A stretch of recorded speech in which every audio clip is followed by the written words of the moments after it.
He was originally the most talented ice hockey player in the Soviet Union, but because he refused to throw games, he was deliberately targeted by his coach. Not only was he denied playing time in every match, but he was also excluded from daily training. Even when he was training alone during his break, he would be scolded by the coach who came to investigate the noise. "Young man, what are you doing?" "Training." "What did your coach tell you to do?" "Watch from the sidelines." "Then why don't you get back there?" The repeated oppression finally became unbearable for him. To get back at the coach, and to make a name for himself, Valeri transferred to the rival team Chabarkal, only to find that match fixing was just as rampant there. On his first day on the ice, the captain gave him a special instruction. "Listen carefully. Score 1 goal, then waste time." "Why?" Welcome to the Shin Music channel. Enjoy the vibes. "This way we can always stay in the second-tier league." Turns out that this passive attitude toward the game had become an unspoken agreement among most second-tier teams. They weren't fixing games to profit from gambling, but to stay comfortably in the second-tier league. If anyone wanted to be ambitious, they would have to endure a lesson in tough love. Reaching the first-tier league meant more hard work. That's not what we want, understand? I just want to win. I want to win too, but not on the ice, but in life. We are very comfortable here, aren't we? Yes. A higher league level means more intense training and the risk of suffering injuries, but the players' salaries basically wouldn't change. This is the root cause of the team's collective slacking and the helplessness of the owner who lacks the power to change it. And Valeri, who tried to change all of this, would be kept firmly on the bench in the second half, until the game ended in a predetermined 1-1 draw. However, the team's comfort wasn't limited to just playing passively. When Valeri arrived at the rink for training the next day, he found no one there except the rink manager. After asking, he learned that, after a game, it was an accepted custom for players to skip training. They would usually spend at least 2 days out having fun before returning. When Valeri, fully geared up, arrived at the restaurant where his teammates were, he found an environment filled with food, wine, and women, which made it hard for anyone to want to train hard and strive for success. The next day, Valeri woke up from his dream with a start. Looking back, he realized he had fallen into an abyss of desire. But fortunately, he didn't sink into it. Instead, he quickly grabbed his like-minded roommate, and they went to train their physical fitness in the freezing snow. Compared to the lazy old-timers on the team, these two young men had high aspirations. From beginning to end, they dreamed of being selected for the national ice hockey team. Even if the current environment was comfortable and pleasant, it couldn't shake their original intention of pursuing the highest honor. In subsequent matches, the two no longer cared about the captain's orders to control the score, but instead cooperated to launch a wild offensive. Their passing and shooting combination left the opponents defenseless. They scored 8 goals in just the first half, bringing new cheers to the usually lifeless stadium and allowing the rest of the teammates to rediscover a long-lost thrill. It was the unique satisfaction of winning. To celebrate this big victory, Valeri specially brought local specialties from his hometown to treat his teammates. But just then, the captain walked in with a fierce glare. It was clear he was not satisfied with the outcome of the landslide victory. He was prepared to teach Valeri a lesson. But this time, all the teammates stood on his side.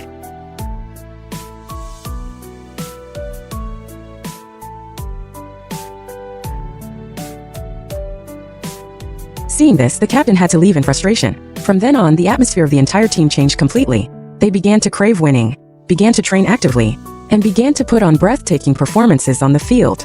And the team's main striker, Valeri, achieved an excellent record of 34 goals that season.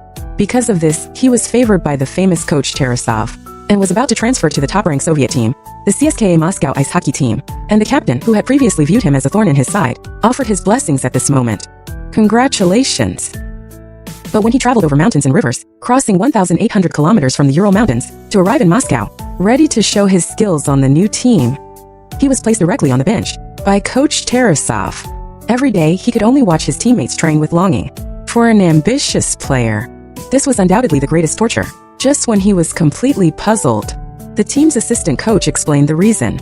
Although Valeri had an impressive performance in the second division, when attacking, he always relied on individual ability to break through the opponent's defense, and never passed the ball to teammates in better positions. And the reason Tarasov made him watch the training from the sidelines was to make him witness the importance of teamwork. A week later, the coach felt the time was ripe, and gave Valeri the second lesson of joining the team. which was to make him a forward practice goalkeeping. Remember, every player must learn to be a goalkeeper. Whether you are a goalkeeper or a defender, or even a forward from under the Ural Mountains, you must first learn how to defend the goal.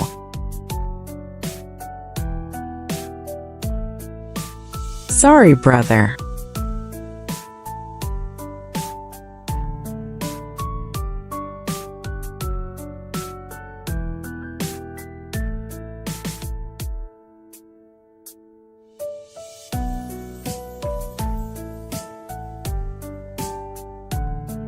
Why are you squirming like a worm? I told you to guard the goal. Use your body to guard the goal, like a mother protecting her child. Stand straight like a soldier defending the motherland. I've had enough. Welcome to the Shin Music Channel. Young man, Enjoy the I don't think I heard that wrong. Are you saying you've had enough? I just spoke without thinking for a moment. Teammates, we almost lost Valeri,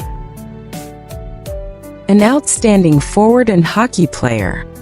But fortunately, he hasn't given up on us yet, so now training continues. This is a required course for all hockey players. Joining CSKA Moscow. Only by learning how to defend can you reach a higher level in offense. Only by controlling your body and emotions can you be at ease on the field. 2 months later, CSKA Moscow faced their strongest rival, the challenge of Spartak. The 2-2 score lasted until the end of the game. Until this moment, Coach Tarasov decided to give the newcomer Valeri a chance to play. When he stepped onto the ice, there was only 1 minute left in the game, but the short amount of time could not limit the performance of an excellent hockey player. The opponent's layers of obstruction could not stop a forward's determination to score. After receiving a pass from a teammate, Valeri charged straight into the opponent's defensive zone. His agility was unmatched.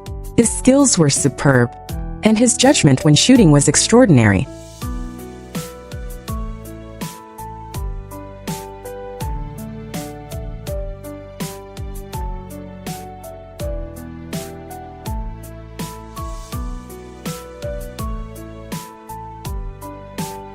CSKA number 17. Kharlamov Valeri scores. Finally, in the last second before the game ended, Valeri created a crucial game-winning goal. But the coach left the scene looking very disappointed, because Valeri had failed to incorporate team cooperation into his actions. His lack of progress over these 2 months wasted all the effort put into him. You and your 2 attacking teammates never cooperate, so I have decided to send them to another team. What do you think? Fine, that's good. Very good. Then you can continue to sit on the bench. Upon learning he would remain on the bench, Valeri had a breakdown. He smashed up the room in frustration, and his angry roars filled every corner. To find out why the coach kept her son on the bench, his mother disguised herself as a fan of the team to ask Tarasov why he was so eager to recruit Valeri in the first place, yet now gives him so few opportunities to play. But the only reply she got was that it was inconvenient to disclose. This made his mother quite furious. How much more suffering are you going to put that boy through, you old man? Others get to play, but the best one sits on the bench. How many people do you have on the ice? 5 or 6. Would it kill you to send one more person out? If you cause any more trouble, I will never let him play again. In the end, his mother's good intentions led to a bad outcome. Not only did she anger the coach, but she also became a laughingstock among his teammates. Therefore, Valeri decided to distance himself from his meddling mother and find a place to live alone closer to the team. Just downstairs, he met a hockey association official who had been waiting for a long time. In the car, the official harshly criticized the coach, calling Tarasov stubborn and a waster of talent, believing that a player as excellent as Valeri should transfer to shine elsewhere, and even tried to guide him to the sports committee to report the coach. Valeri did not understand why the man held such hostility toward the coach, but he knew clearly that he should not backstab anyone, so he responded to the official's endless good intentions with silence. At night, a heavy rain fell in Moscow, adding a chill to the whole city. Valeri was at a roadside restaurant and met the girl he had fallen for at first sight again, because Valeri had helped her carry her luggage. At the Moscow station before, their second conversation went quite smoothly. During the conversation, Valeri lied and said he was a taxi driver, but because his boss set restrictions everywhere, his dream of becoming The world's best driver was nowhere in sight. Now he was hesitating whether to keep persisting or to change jobs and start over. Clearly, he was using a metaphor for his current predicament and trying to seek some advice from an outsider. And the girl, he used his own ups and downs in his studies as an example to persuade Valeri not to give up easily. Perhaps the next second of persistence is a miracle. These words were deeply imprinted in his heart. From then on, Valeri practiced alone in the dark every night, just to be able to perform on the field again one day. Perhaps not all persistence will bear fruit, but there is always some persistence that can, from an inch of frozen land, and from the endless dark shackles, cultivate blooming roses and bloom into dazzling miracles. Valeri's efforts were seen by the coach, and that persistent and enterprising character moved him deeply. For this reason, Tarasov decided to give this young man another chance to prove himself. Next on the field, Mikhailov, Petrov, Kharlamov, Valeri. When the long-awaited opportunity arrived, Valeri seemed a bit incredulous. It wasn't until his teammates reminded him repeatedly that he stepped onto the field as if waking from a dream. After days and nights of deep thought, Valeri had realized the importance of teamwork, but had not yet put it into action. Having gained possession of the puck, he still went straight for it alone as usual, only to be knocked down by an opponent during the confrontation. But when he looked forward from the ground, he found that his teammates had already used clever coordination to regain possession of the puck, and very unselfishly passed the puck to his feet. This moment, he no longer repeated the mistake of fighting alone, but seriously played passing in control with his teammates. Look at these three players. They are truly in sync and working seamlessly together. CSKA is attacking, quick shot. Goal. It's in. This is the power of teamwork. After this battle, Valeri completed his transformation completely. When extreme personal ability is combined with good team awareness, it will surely erupt with an invincible energy. In subsequent matches, the attacking trio formed by Valeri and two teammates gradually became invincible, and the CSKA Moscow ice hockey team was also unstoppable throughout the Super League. Not only did they achieve the national championship, but most of the main players were also selected for the Soviet national team, and Coach Tarasov naturally became the national team coach.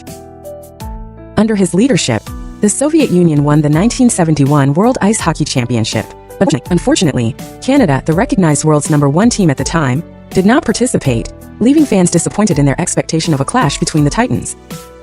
Having shined in both the league and world championships, Valeri naturally gained both fame and fortune after the games. He was not only rewarded with a luxury apartment, but also drove a valuable new car. The rapid rise of his professional career was also accompanied by a harvest in love. That year, Valeri pursued the girl he loved and began a sweet romance. Now a popular Soviet star athlete, at a banquet, he received an olive branch from the Canadian Ice Hockey Association. Faced with the temptation of $1 million annual salary offered by the other party, Valeri refused without hesitation. I have actually always hoped to play against the Canadian team and beat you and your team soundly. Very humorous, I like it. You have no chance of winning against us. Just watch, our team has also won championships. Neither of them was willing to yield to the other. Both believed their own country's hockey team was the rightful world #1, but they would soon have their own opportunities to prove it. Because the reason this Canadian guest came to the Soviet Union this time was precisely to discuss the invitation to host the 1972 Summit Series. At that time, the Soviet national team would face the Canadian national team and compete fairly at the Montreal Forum. Ending Canada's undefeated myth in the hockey world was the shared aspiration of all Soviet fans, and the dream that Coach Tarasov had fought for his entire life. He knew very well that in terms of physical confrontation, his players did not have the advantage. Only by relying on delicate technique and superior speed, as well as perfect passing and control, could they have a possibility of winning. For this reason, Tarasov did not hesitate to reorganize the national team, with speed and footwork as the core, and reselected a group of excellent players. But because everyone came from different clubs, it was inevitable that there would be various disagreements within the team, leading to constant arguments in the locker room. To avoid cracks in the entire team, and to make them realize that the national team as a whole, Tarasov ordered all players to run around the entire hockey center, counterclockwise, and while they were running, he ordered, "Those who play for CSKA Moscow now, stop.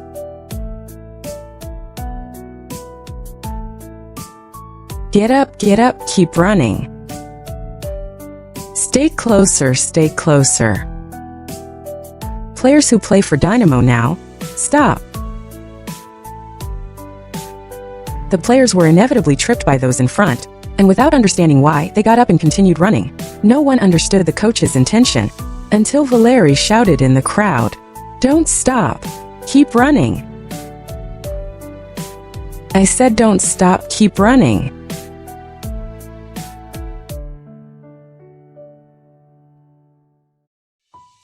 Kharlamov, come here.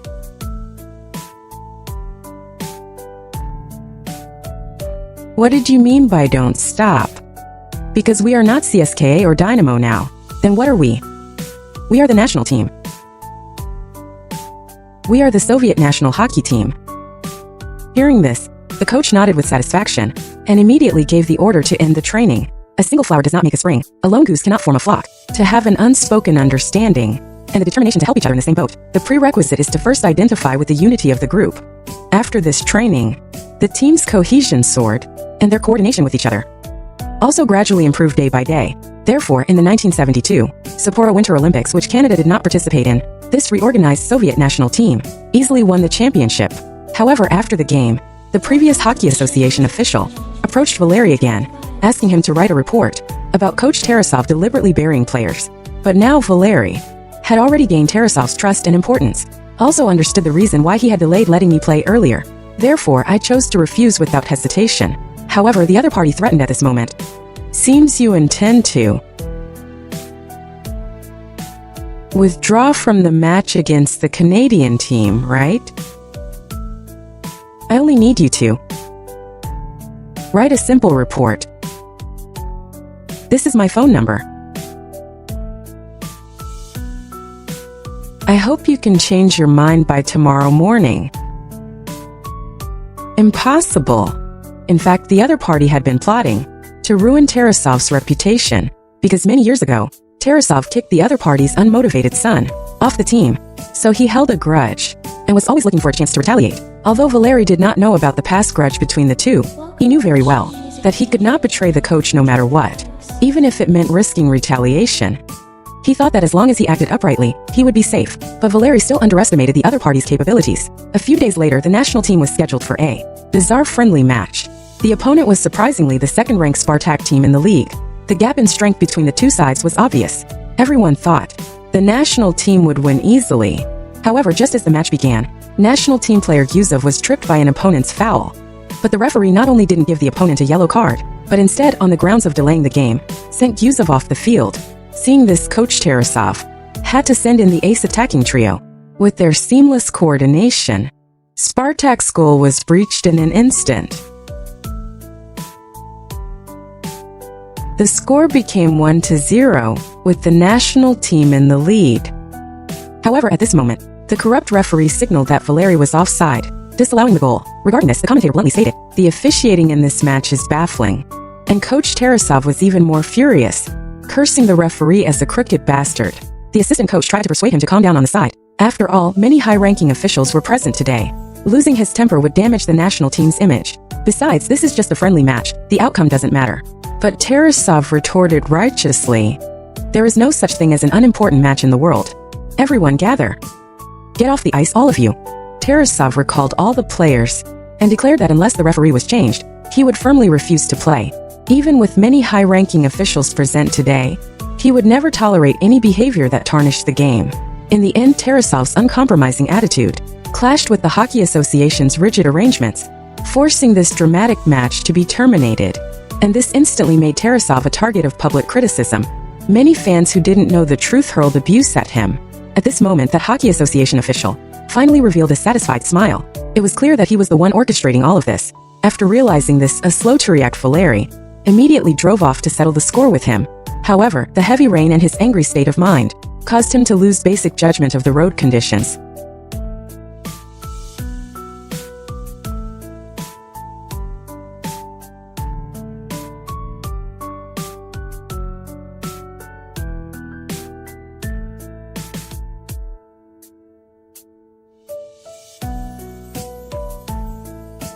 Afterward, Valeri was sent to the best hospital in Moscow for treatment. The doctor diagnosed his right leg with a comminuted fracture, which would take at least 6 months to heal. Upon hearing this unfortunate news, his teammates immediately found skilled craftsmen in Moscow and replicated the most advanced rehabilitation equipment in the world at that time to help him shorten the recovery period. But by then, Valeri was completely discouraged because there were only 3 months left until the competition in Canada, and the recovery of his leg injury seemed nowhere in sight. The dream that was once within reach became incredibly blurry and distant at this moment. From then on, Valeri began to give up on himself.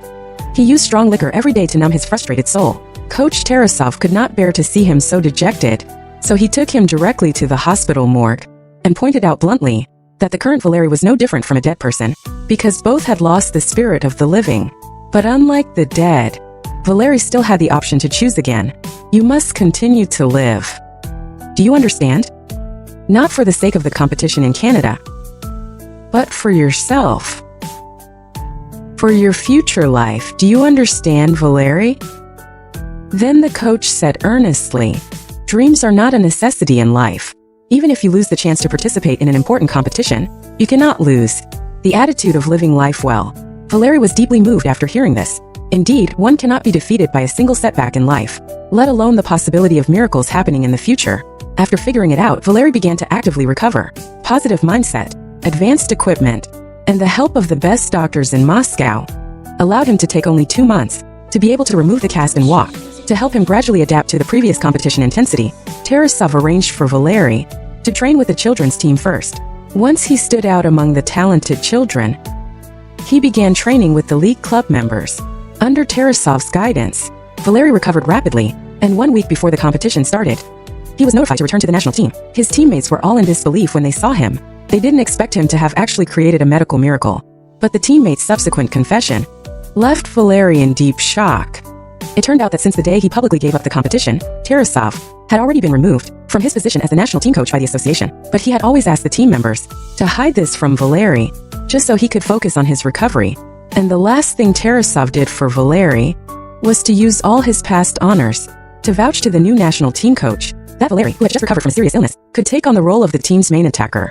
As the competition date approached, Valeri followed the team to the airport, preparing to set off for Canada. But even though they had packed their luggage long ago, they still refused to board the plane until a familiar figure appeared in their sight.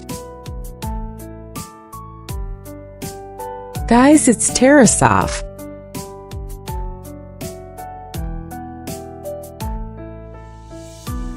The team members all spontaneously ran towards their former mentor.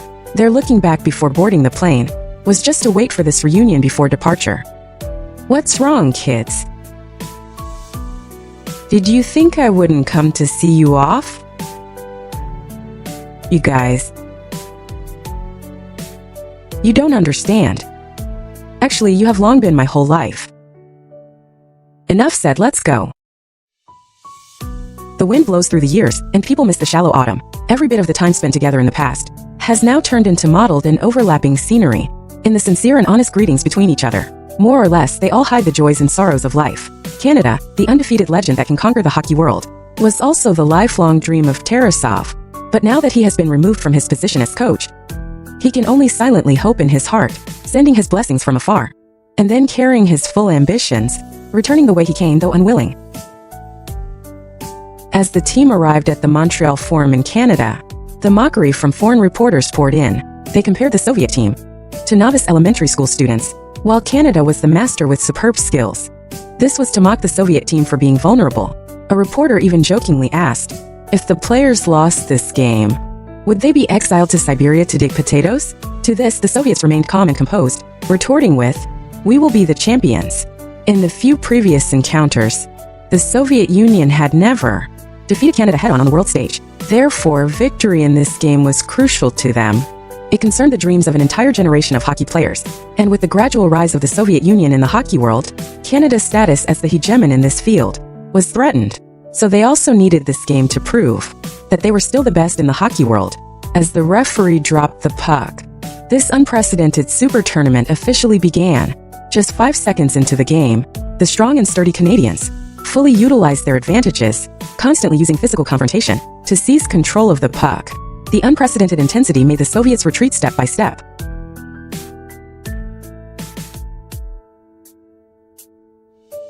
Canada's number 19 passes Number 7 scores. 1-0 Canada leads. The undefeated legend of the hockey world is truly well-deserved. Less than 30 seconds into the game, they broke through the Soviet team's goal, leaving the expectant Soviet fans sighing. Immediately after, the coach arranged for Valeri, who is only 1.74 meters tall, to enter the game, attempting to use speed and passing control to regain the initiative on the court. However, in front of top-tier opponents, the advantage of speed was not clearly reflected. Instead, the Canadians' consistently tough physical confrontation made them very effective in defensive interceptions. After Canada failed to score, Soviet defenseman Yuzov won the puck and organized a counterattack, but the next second he was knocked out of the court.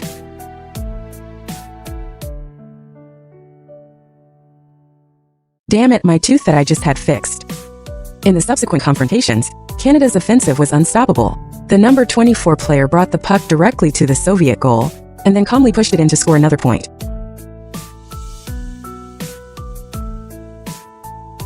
Canada's number 24 scores. Our goal has been broken through again.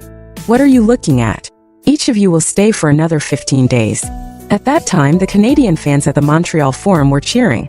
In contrast, the Soviet team looked troubled. Clearly, the team's temporary change of coach left the players out of form. And whenever this happens, the team needs a hero to step forward and awaken the sleeping fighting spirit of the players. During the battle for the third goal, Valeri's recently recovered right leg was injured again, and the Canadians took advantage of him falling to the ground, bombarding the goal, even deliberately swinging the stick at the goalkeeper's face. Seeing teammates in pain in front of the goal, in Valeri's ears, the coach's past warnings echoed again. Defend the goal. Defend it with your whole body, like a mother protecting her child, like a soldier defending their motherland.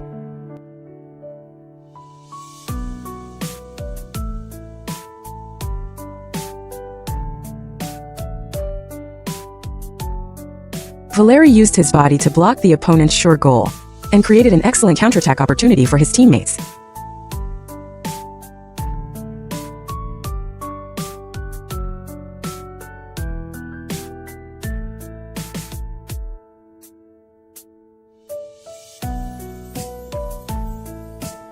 But more important than scoring back a point on the field, Valeri's leading by example awakened the fighting spirit of his teammates. The momentum that was briefly lost was also regained at this moment. Relying on their skilled passing, control, and delicate technique, possession was firmly held by the Soviet team, and the opponent's defense collapsed under countless passes. 1 goal. 2 goals.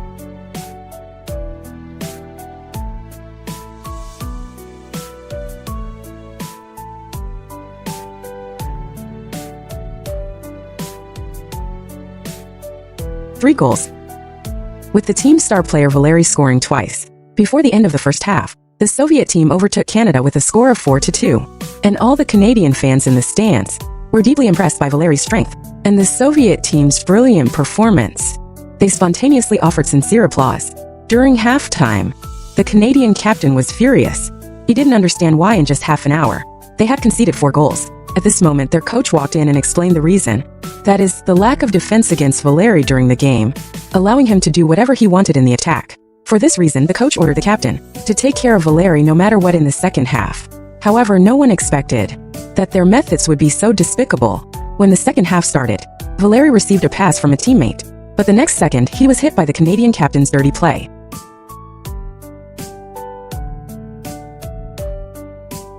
His right leg, which had already been injured once, was struck hard, causing Valeri to instantly lose his ability to move. And Canada took advantage of the 5-on-4 situation on the field, then easily scored a goal. But compared to the opponent closing in on the score, at this moment, his teammates were more concerned about Valeri's condition. They helped the injured Valeri off the field, and the game was forced to be interrupted. In the locker room, the team doctor warned Valeri, who insisted on returning to the game. It's a bad injury, but fortunately no bones are broken. But your knee could fall apart at any time. Please strap it tight so it doesn't fall apart. If you go back, this might be your last game. Then let it be my last game. I'll just live a normal life after that. Understood. After treating the wound, Valeri returned to the field immediately. All the spectators at the scene cheered for this persistence and courage. while his family felt more heartache and tears. Although the Soviets were not physically superior, this did not mean they lacked spirit and temper. After returning to the field, the first thing Valeri did was to find the player who had attacked him to take revenge.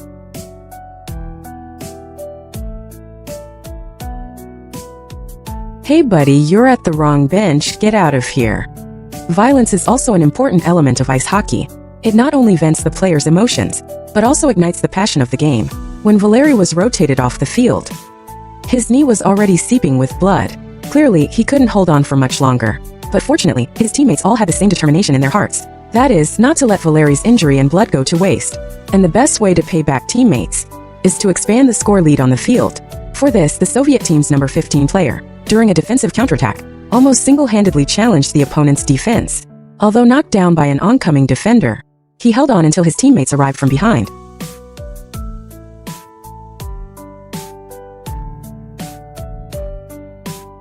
Soviet team number 11 scores a goal. Just 1 minute after the previous goal, Canada's goal was breached once again.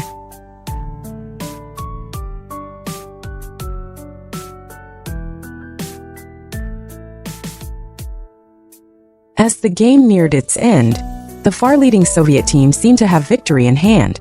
However, Valeri returned to the ice at this moment without hesitation, not for anything else, but to give his all. It was not about fame or fortune, but about the hope for victory. The hot blood of youth does not cool easily, igniting the purest desire. The passion of youth lasts forever, chasing the most intense satisfaction, the dream that one sees through to the end, the unwavering watch of the fans, the lifelong dedication of the coach, and the persistent efforts of teammates, all need to be illuminated by this final goal.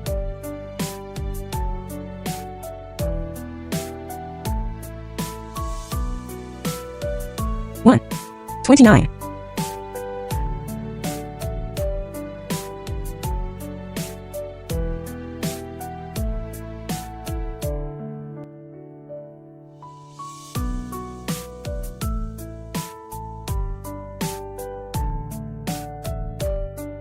Soviet team number 15 scores, number 17 assists. In the first Super Series between the Soviet Union and Canada, the Soviet Union won 7-3. 1. Let those two drunks go.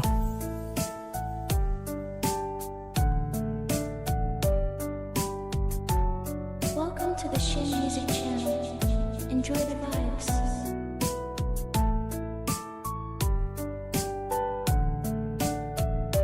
In the end, this world-renowned Super Showdown concluded perfectly with a sweeping victory for the Soviet team. But this was neither magic, nor mystery, but the result of players stepping up individually, the team's overall unremitting efforts, and Coach Tarasov's far-sighted tactical layout, which led to this inevitable outcome.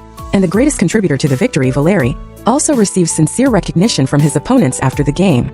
The two agreed that in the next Super League, they would compete again to see who is better. At that time, Tarasov, in front of the television, was already moved to tears uncontrollably.